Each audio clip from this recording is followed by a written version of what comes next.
Dari Sumi hingga Donetsk, pola yang sama terlihat berulang kali di sepanjang garis depan perang Ukraina.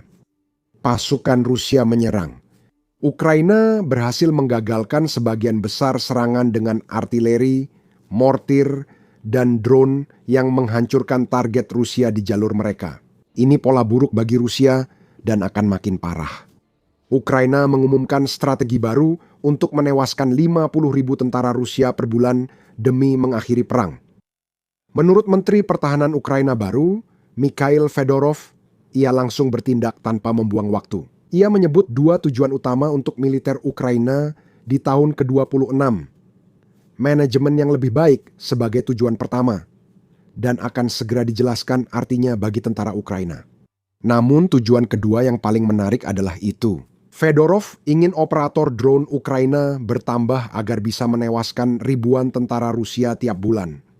Fedorov tidak hanya ingin korban luka. Drone Ukraina kini bertugas mencari dan menghancurkan dengan fokus pada menghancurkan. Mengumumkan tujuan barunya dalam pidato publik pertamanya, Fedorov mengatakan bahwa Ukraina lebih dari mampu menyelesaikan tugas yang telah ia tetapkan. Bulan lalu, 5.000 orang tewas. Kerugian ini telah diverifikasi lewat video, kata Fedorov. Jika mencapai 50.000, kita lihat dampaknya pada musuh. Mereka anggap manusia sebagai sumber daya, dan kekurangan mulai tampak. Vladimir Putin memang telah mengirimkan tentaranya ke perang Ukraina. Mereka dikirim ke medan perang seperti mesin pencacah daging dalam jumlah ribuan.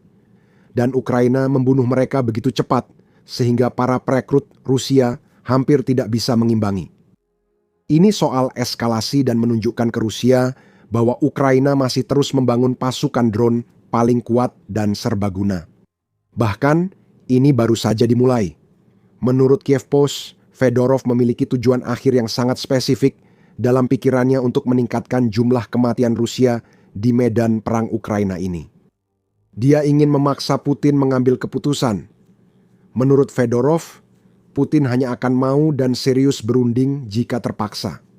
Jika Rusia kehilangan banyak tentara, sehingga Putin tak bisa lagi menyembunyikan dampak invasi Ukraina, Fedorov menyatakan Presiden Zelensky sudah menetapkan tugas yang jelas.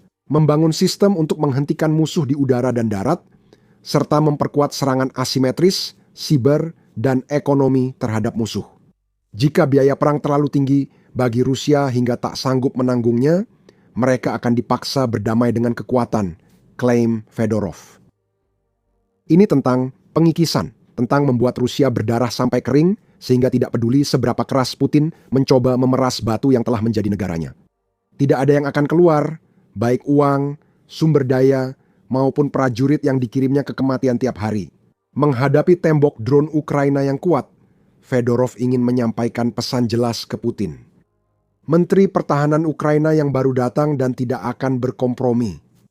Bagi sekitar 50.000 tentara Rusia yang tewas, 1 bulan mungkin terdengar seperti target yang ambisius. Fedorov meminta metode baru berperang. Itu akan membuat Ukraina mendapatkan kemampuan untuk melenyapkan pasukan dengan jumlah kira-kira sebesar yang dikirim Putin untuk merebut kota Pokrovsk di Donetsk dalam waktu sekitar 3 bulan. Tekanan yang diberikan pada Pokrovsk dan pemukiman serupa seperti Mirnarat pasti akan berkurang. Jika tujuan Fedorov tercapai, Ukraina bahkan akan mendapatkan peluang untuk melakukan serangan balasan dan mungkin bahkan merebut kembali wilayah karena celah yang tercipta di garis pertahanan Rusia. Tapi, jika Anda berpikir semua ini terdengar seperti omongan mengada-ada dari seorang menteri pertahanan baru, maka pikirkan lagi. Ukraina mungkin saja memiliki apa yang dibutuhkan untuk mengubah ucapan Fedorov menjadi kenyataan baru bagi Rusia. Anda mungkin melihat kutipan menarik dari pernyataan Fedorov tadi. Menteri Pertahanan Ukraina menyebut Ukraina menyingkirkan 35.000 tentara Rusia pada Desember. Namun itu belum seluruh cerita. Angka 5.000 itu dari Presiden Ukraina Volodymyr Zelensky, dibagikan bersama data 2 bulan sebelum Desember. Desember, 5.000 penjajah disingkirkan, dikonfirmasi lewat rekaman video, kata Zelensky dalam pidato malam 5 Januari, dia menambahkan.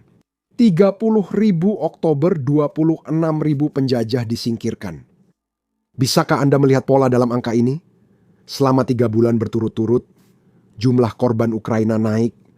Oktober jadi bulan rekor kematian akibat drone di Ukraina. Namun, pada November, Ukraina mencatat 4.000 korban lebih banyak dari Oktober. Desember juga menjadi bulan pemecah rekor lainnya, kali ini dengan 5.000 korban tambahan. Meski sampelnya kecil, data menunjukkan rata-rata 4.500 korban drone tiap bulan. Jika titik awalnya sekarang adalah 5.000, seperti yang terlihat di bulan Desember, maka mengikuti pola ini, Ukraina bisa mencapai angka 50.000 pada akhir April. Ini mengandaikan efisiensi tinggi Ukraina dan kemampuannya terus memecahkan rekor. Data korban harian Januari dari Pravda menyebut pada 1 Januari, Rusia kehilangan 1.170 tentara dalam 24 jam terakhir. Ini korban, bukan kematian. Namun, Ukraina tampaknya akan mencapai 36.170 tentara Rusia jadi korban sampai akhir Januari. Perlu dicatat, jumlah korban 3 bulan terakhir berasal dari rekaman drone penyerang. Itu adalah banyak rekaman dan butuh waktu untuk meninjaunya. Ukraina kemungkinan membunuh lebih banyak tentara Rusia daripada yang dilaporkan. Kita akan mengetahuinya setelah Januari berakhir. Jika Ukraina mencapai bulan pemecahan rekor lagi, satu hal yang Ukraina miliki dalam jumlah banyak adalah drone. Untuk memenuhi permintaan Fedorov, sebagian besar dari jumlah korban yang dikonfirmasi yang disebutkan oleh Fedorov dan Zelensky selama 3 bulan terakhir adalah hasil dari drone first person view milik Ukraina. Drone first person view ini merekam medan perang secara real time, sehingga operator bisa mengarahkan ke target Rusia. Ukraina merekam cuplikan target dan wajah ketakutan saat drone mengenai sasaran. Ukraina memiliki hampir 3 juta drone seperti ini hingga akhir 2025. Menurut Pravda, pada 24 Desember, Ukraina mencapai angka itu dengan fokus pada produksi drone lokal. Hingga Badan Pengadaan Pertahanan Negara dapat memasok pasukan bersenjata Ukraina dengan tepat. 4 juta drone di tahun 25 dan 200.000 lagi dikirim ke Ukraina lewat sistem teknologi informasi pertahanan .chain, menambah persediaan Ukraina tahun 24. 3 juta drone dibagi 12 bulan, hasilnya 250.000 drone tiap bulan.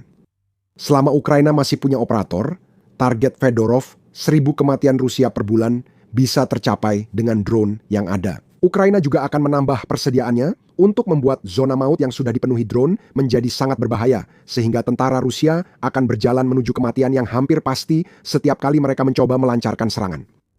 Ukraina punya drone, dan hasil sebelumnya membuktikan 50.000 sangat mungkin.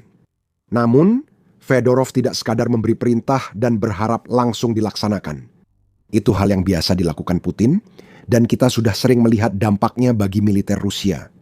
Agar Ukraina bisa mencapai target korban tewas ini, Fedorov akan fokus menyelesaikan tujuan pertama yang disebut di awal video. Dia perlu mengubah pengelolaan militer Ukraina. Kami akan jelaskan bagaimana dan mengapa Fedorov cocok untuk tugas ini. Sebelumnya, semoga Anda menikmati video ini. Jika Anda suka, silakan bagikan video ini berlangganan The Military Show dan beri komentar tentang rencana Ukraina untuk 26. Di bidang manajemen, Fedorov telah membuat salah satu hal yang ingin dia lakukan menjadi sangat jelas dengan slogan yang dia ciptakan untuk militer Ukraina. Lebih banyak teknologi, lebih sedikit korban jiwa. Fokus teknologi akan dimulai dari Kementerian Pertahanan Ukraina. Fedorov menyatakan fokus utamanya di kementerian adalah reformasi sistemik untuk memodernisasi Kementerian Pertahanan yang dinilainya sudah ketinggalan zaman. Ini bukan soal birokrasi baru. Fedorov menyatakan tujuannya adalah membuat angkatan bersenjata Ukraina lebih mematikan dan mampu bertahan dari taktik Rusia. Kementerian yang ingin direformasi Fedorov mendapat banyak kritik belakangan ini. Januari lalu, German Marshall Fund of the United States menerbitkan artikel kontroversial yang menyatakan Kementerian Pertahanan Ukraina perlu dilindungi dari dirinya sendiri. Artikel itu mencatat mantan Menteri Pertahanan Ukraina, Rustam Umerov, membuat kementerian mundur dengan memecat kepala DPA Marina Bezrikova. Mengapa ini penting? Umerov digambarkan German Marshall Fund of the United States sebagai bagian kelompok lama politik Ukraina, sedangkan Bezrikova fokus pada reformasi di Kementerian Pertahanan. Seperti Fedorov, dia fokus menghilangkan hambatan agar Ukraina mudah mendapat senjata untuk melawan Rusia. Menurut German Marshall Fund of the United States, pemecatan itu membuat Ukraina kehilangan sosok yang dipuji NATO dan kelompok 7 negara atas kinerjanya. Merov belum selesai memangkas, ia juga membubarkan Dewan Pengawas DPA yang sebelumnya merekomendasikan perpanjangan kontrak Bezrikova. Ini hampir terdengar seperti permainan kekuasaan yang sering terlihat di Kremlin. Singkirkan orang-orang di sekitarmu yang mengancam kekuasaanmu dan kamu akan tetap aman. Merov tampak lebih fokus memuaskan pedagang senjata internasional daripada memastikan efisiensi Kementerian Pertahanan Ukraina. Operasi pengaruh ini bukan dimulai di Kiev atau Moskow, melainkan dari pedagang senjata internasional yang kecewa karena dikeluarkan dari rantai pasokan senjata Ukraina. Mereka melancarkan kampanye untuk menggulingkan dan melemahkan kepemimpinan reformis di DPA. Mereka kini telah mencapai tujuan, kata German Marshall Fund of the United States pada Januari. Oh ya, Bezrikova juga segera kembali ke posisi sebelumnya. Akhir Januari 25, dia dikembalikan ke jabatan, menjadi pukulan bagi Umerov. Umerov dicopot dari posisinya pada Juli. Inti yang ingin kami sampaikan di sini adalah bahwa para penjaga lama di Kementerian Pertahanan Ukraina tampaknya berniat menyingkirkan para reformis yang tampaknya lebih memahami apa yang sebenarnya dibutuhkan militer Ukraina. Penjaga lama menciptakan kekacauan lewat pergantian kabinet berulang yang menurut Forbes membuat mitra barat Ukraina gugup. Perubahan memang sudah dibutuhkan. Untuk beberapa waktu, Umerov membuktikan bahwa dia bukan orang yang bisa mewujudkannya. Sekarang, Fedorov mengklaim bahwa dialah yang akan menyelesaikan reformasi di Kementerian Pertahanan Ukraina. Tentara di bawah kementerian itu bisa jadi ancaman bagi Rusia. Ikuti sampai akhir untuk tahu kenapa Ukraina yang menewaskan 50.000 tentara Rusia tiap bulan dapat melumpuhkan militer Putin. Menteri Pertahanan Ukraina Fedorov menyatakan struktur organisasi militer Ukraina akan diperbarui sejalan dengan reformasi sistemik. Lewat digitalisasi dan inovasi teknologi, Fedorov akan melakukan audit mendalam untuk menghapus birokrasi. Fokus kementerian harus pada memberikan dukungan kepada anggota militer aktif, terutama mereka yang berada di garis depan, di atas segalanya. Jika ingin seefektif yang dikatakan Fedorov, memang harus begitu. Fedorov juga merencanakan banyak proyek ke depan. Kyiv Post menyebut, Kementerian Pertahanan Ukraina bekerja sama dengan Royal United Services Institute dan Center for Strategic and International Studies. Itu adalah lembaga pemikir atau konsultan yang menurut Fedorov akan membantu mereformasi Kementerian Pertahanan Ukraina. Proyek lain mencakup pengembangan pesawat baru untuk menyaingi drone Mavic dari Tiongkok. Drone baru ini sepenuhnya menggunakan komponen Ukraina. Amunisi akan dipantau lewat sistem terpusat, klaim Fedorov. Kementerian juga berupaya mengintegrasikan drone serang dan pengintai Ukraina dengan artileri, membentuk tim yang mampu menghancurkan pasukan Rusia lewat serangan drone dan tembakan artileri terkoordinasi. Semua itu ideal untuk Ukraina, tapi ada yang meragukan apakah Fedorov cocok untuk tugas ini. Jika bukan dia, Ukraina sulit menemukan yang lebih mampu dan berpikiran reformis berbasis teknologi seperti Fedorov di Kementerian Pertahanan. Menteri Pertahanan Ukraina adalah penduduk asli wilayah Zaporizhia di Ukraina yang mungkin Anda ingat merupakan salah satu wilayah yang menjadi target gelombang pasukan umpan meriam Putin. Rusia menguasai pembangkit listrik tenaga nuklir Zaporizhia dan mengklaim mengendalikan sekitar 5% wilayah itu pada November. Jadi, Fedorov memiliki alasan pribadi atas keinginannya untuk mengubah Kementerian Pertahanan Ukraina menjadi sesuatu yang istimewa. Dia juga memiliki kredensial yang mumpuni. Meskipun usianya masih muda, Fedorov sudah dikenal sebagai pengusaha yang berfokus pada teknologi sebelum ia terjun ke dunia politik. Fedorov bergabung dengan pemerintah Ukraina pada usia 28 tahun di tahun 2019. Hal itu menjadikannya menteri kabinet termuda dalam sejarah Ukraina, dan itu membuka jalan bagi kenaikan karier yang sangat pesat dan tampaknya memang layak didapatkan. Di awal masa pemerintahannya, Fedorov berhasil membawa sistem warisan Ukraina ke abad ke-21 Sistem pencatatan berbasis kertas yang lama yang digunakan di sektor layanan publik Ukraina didigitalkan. Begitu juga dengan pekerjaan administrasi negara di negara itu. Warga Ukraina segera merasakan manfaatnya. Mulai dari membayar tagihan hingga mendaftarkan hewan peliharaan kini bisa dilakukan online dengan mudah. Di bawah pengawasan Fedorov, pria itu berbakat memakai teknologi untuk memperlancar operasional.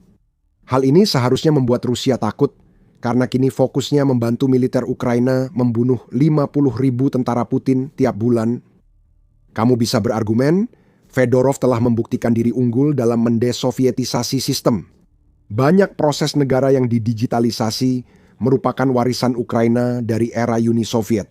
Menurut Kyiv Post, digitalisasi sebagian besar birokrasi negara hampir selesai dalam semalam. Puluhan tahun tradisi pelayanan imperial Soviet dan Rusia memaksa warga untuk mengumpulkan terkadang belasan hingga puluhan lembar dokumen dari pejabat setempat.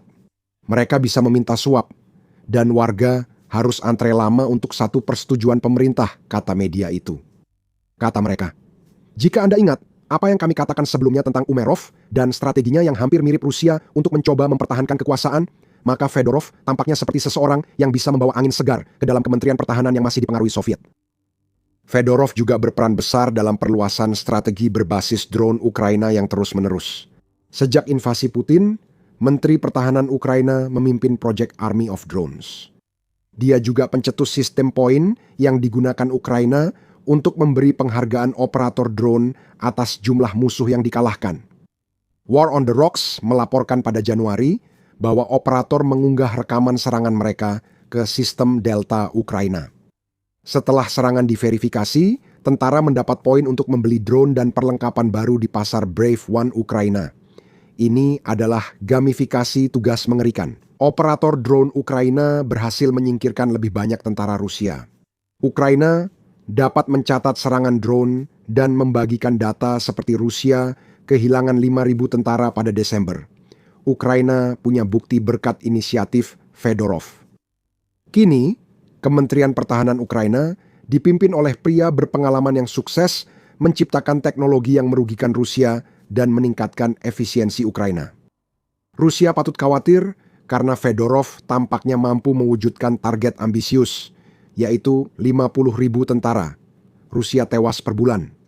Dan jika dia menerapkan kebijakan yang membebaskan militer Ukraina untuk melakukan kerusakan sebesar itu, maka Rusia sedang menuju ke situasi yang bisa menjadi kehancurannya.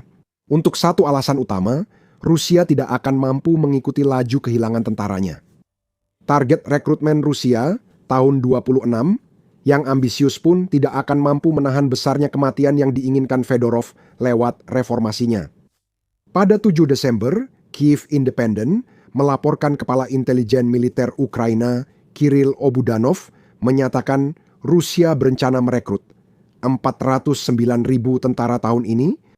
Perhitungan cepat menunjukkan jumlah ini sama dengan 34.083 tentara per bulan, hampir 16.000, lebih rendah dari target pembunuhan Ukraina. Terdapat tanda awal warga Rusia makin sedikit yang mendaftar perang Putin. Pada 20 Januari, United 4 melaporkan hanya 879 tentara menandatangani kontrak dengan militer Rusia pada Desember 2025. Jumlah ini melebihi setengah dari 2.000 kontrak yang ditandatangani pada 2024, menunjukkan kampanye perekrutan sukarelawan Rusia mulai retak.